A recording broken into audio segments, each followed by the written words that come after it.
खरं तर धनंजय जाधव आणि पूजा मोरे यांना मी त्यांच्या सुरुवातीच्या काळापासून आम्ही कव्हर केलेलं आहे. ही शेतकरी संघटनेतली कार्यकर्ती, हा मराठा मोर्चातला कार्यकर्ता, दोघे कष्टाने वरती आले. पण आज सोशल मीडियाच्या ट्रोलिंगमुळं पूजाला तिची उमेदवारी मागं घ्यावी लागली. म्हणजे ते म्हणत असतील की आमच्यावर आम्ही स्वयंप्रेरणेने घेतलेले, पण निश्चितच कुठेतरी ट्रोलिंग झालं. भाजपने त्याची गंभीर दखल घेतली आणि त्यांना उमेदवार मागं घ्यावी लागलेली. पण याला जबाबदार कोण हे एकदा तू सांग. याला जबाबदार फक्त आणि फक्त ट्रोलर्स आहेत, जे एखाद्याच्या आयुष्याचा मागचा संघर्ष बघत नाहीत आणि बसल्या बसल्या इकडची पोस्ट आली तिकडं पोस्ट टाकणे, तिकडं व्हायरल करणे, स्वतःचं कुठेही त्याच्यामध्ये त्यांचं मत नसतं, फक्त आलेला विषय पुढं पाठवणे. ह्यांच्यामुळं मला असं वाटतं की अनेक कार्यकर्त्यांचा बळी जातो आणि त्याच्यामध्ये मला वाटतं माझा बळी त्याच्यामुळेच गेलेला आहे. म्हणून याचा दोष मी भारतीय जनता पार्टीला देणार नाही, नेत्याला देणार नाही. त्यांनी माझ्यावर उपकारच केलेले आहेत, त्यांनी मला उमेदवारीच दिलेली आहे. आज जो गमजा माझ्या गळ्यामध्ये त्यांच्या उपकारामुळे आणि त्यांच्या संधी दिल्यामुळेच आहे.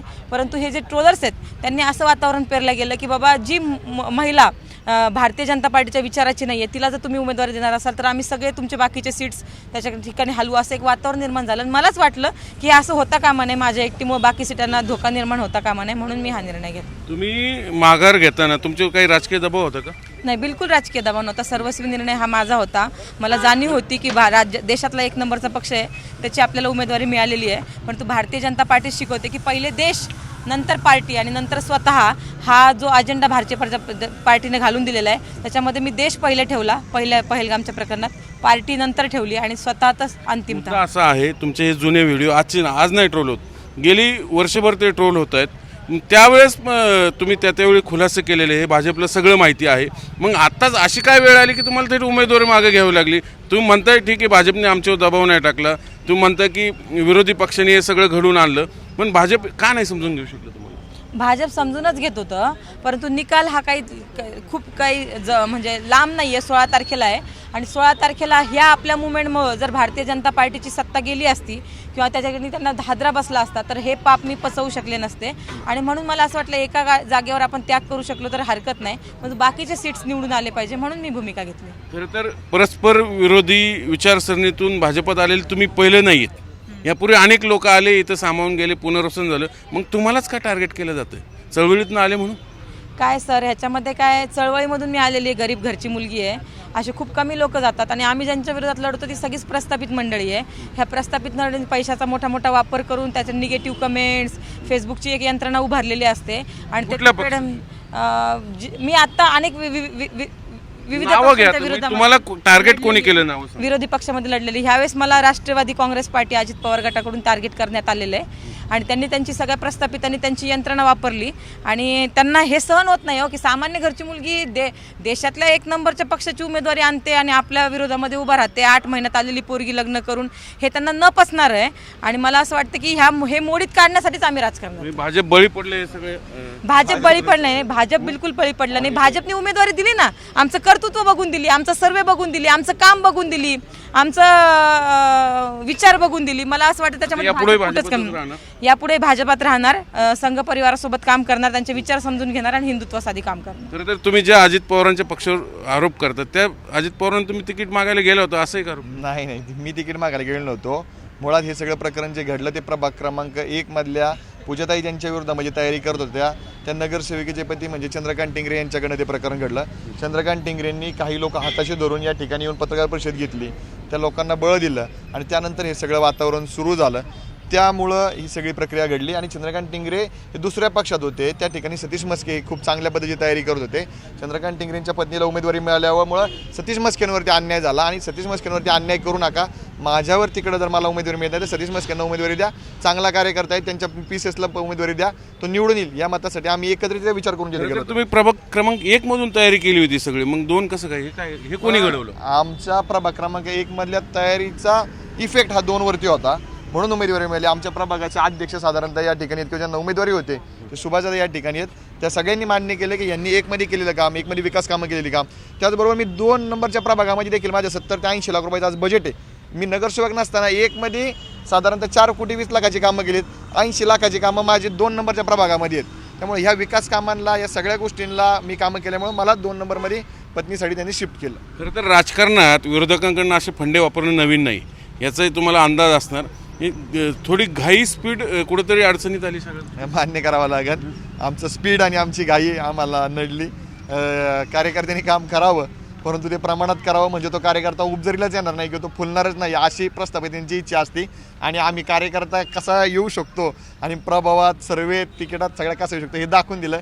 जास्त काम करणं हे आज बाधक जास्त काम करणं सामान्य घरच्या आणि मुलांनी बाधक ह्या जनतेचं ठरलं. जास्त प्रेम हे पण बाधक ते ठरलं. जरा सोशल मीडियाचा अतिवापर कुठेतरी ह्या गोष्टीला कारणीभूत आहे. हे बघा, त्या सोशल मीडियावर तुम्ही त्या सोशल मीडियाने तुम्हाला ऑब्व्हियसली तुम्ही दोघंही चळवळीत आलं मला माहिती, पण कुठेतरी ह्या गोष्टीचा आज विचार करण्याची वेळ नाही. सोशल मीडिया जेवढा चांगला आहे तेवढा वाईट पण आहे. आणि मला असं वाटतं की वाईट प्रचार करणाऱ्यांच्या टोळ्या ह्या निर्माण झालेल्या आहेत सोशल मीडियामध्ये.